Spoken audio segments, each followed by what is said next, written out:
Hello, everyone. Welcome back to Dracula, but in Baltimore and a fish tank.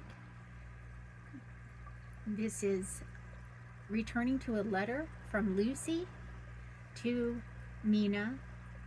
It's dated 24 May, and this section says, Evening.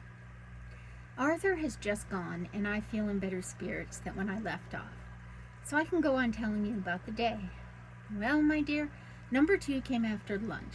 He is such a nice fellow, an American from Australia, and he looks so young and so fresh that it seems almost impossible that he has been to so many places and has had such adventures. I sympathize with poor Desdemona when she had such a dangerous stream poured in her ear, even by a black man. And that is unfortunately a common view from the time that this took place, and I'm very sorry to have to read it out loud. I suppose that we women are such cowards that we think a man will save us from fears and we marry him.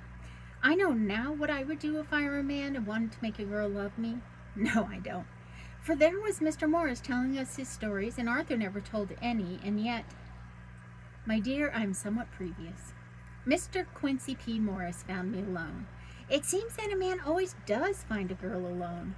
No, he doesn't. For Arthur tried twice to make a chance, and I helping him all I could.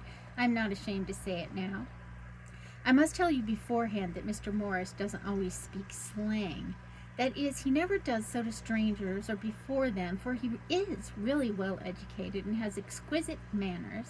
But he found out that it amused me to hear him talk Australian slang, and whenever I was present and there was no one to be shocked, he said such funny things. I'm afraid, my dear, he has to invent it all, for it fits exactly into whatever else he has to say. But this is a way slang has. I do not know myself if I shall ever speak slang. I do not know if Arthur likes it, as I have never heard him use any as yet. I have to interject to say that I imagine whatever she at her time viewed as slang is probably just common, ordinary speech to us here today in the 21st century. Well, Mr. Morris sat down beside me and looked as happy and jolly as he could, but I could see all the same that he was very nervous. He took my hand in his and said ever so sweetly, Miss Lucy, I know I ain't good enough to regulate the fixins of your little shoes, but I guess if you wait till you find a man, that is, will you go join them 7 young women with the lamps when you quit? Won't you just hitch up alongside of me and let us go down the long road together, driving in double harness? Well, he did look so good-humored and so jolly that it didn't seem half so hard to refuse him as it did poor Dr. Seward. So I said as lightly that I could that I did not know anything of hitching, and that I wasn't broken to harness at all yet. Then he said that he had been spoken in a light manner, and he hoped that if he had made a mistake in doing so, on so grave, so momentous an occasion for him, I would forgive him. He really did look serious when he was saying it, and I couldn't help feeling a bit serious too. I know, Mina, you will think me a horrid flirt, although I couldn't help feeling a sort of exultation that he was number 2 in one day.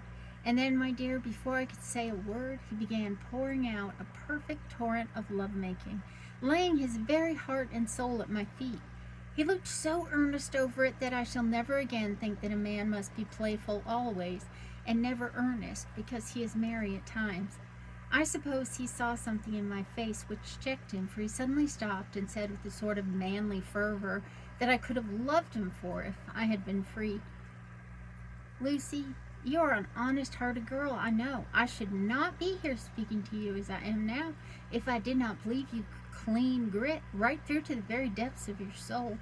Tell me, like one good fellow to another, is there anyone else that you care for?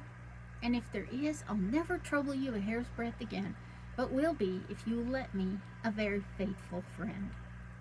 My dear Mina, why are men so noble when we women are so little worthy of them?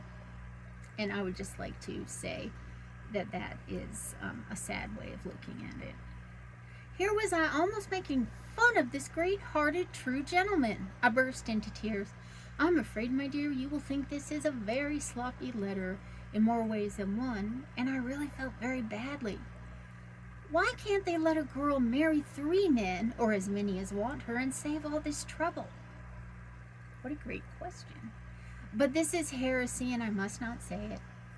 I am glad to say that, though I was crying, I was able to look into Mr. Morris's brave eyes, and I told him out straight.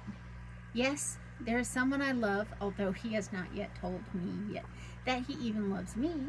I was right to speak to him so frankly, for quite a light came into his face, and he put up both his hands and took mine. I think I put them into his, and said in a hearty way, "That's my brave girl, and it's better worth being late for a chance of winning you than being in time for any other girl in the world. Don't cry, my dear.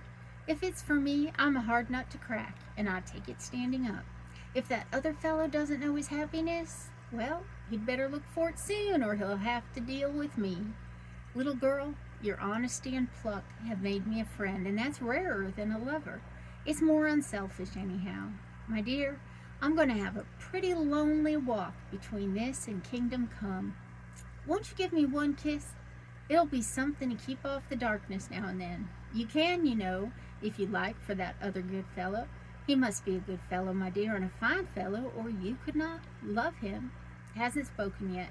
That quite won me, Mina, for it was brave and sweet of him, and noble too, to a rival, wasn't it?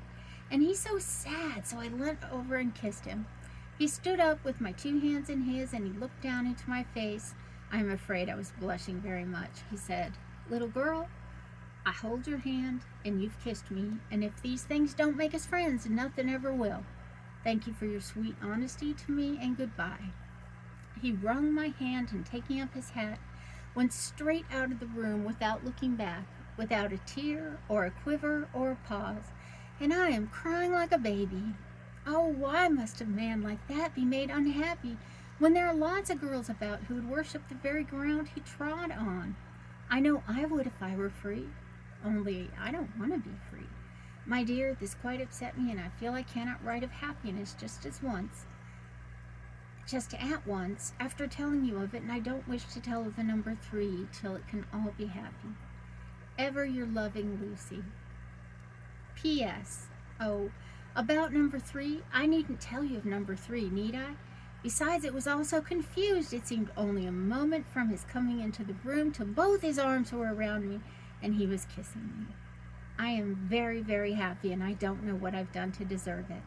I must only try in the future to show that I am not ungrateful for all his goodness to me in sending to me such a lover, such a husband, and such a friend. Goodbye. And when she says all his goodness, the H is capitalized, so she must be referring to God when she says thank him for sending me such a lover, such a husband, and such a friend. Well, that was very sweet, if difficult, for poor Miss Lucy. And that's everything for today's date. And I thank you for joining me, and I hope to see you soon.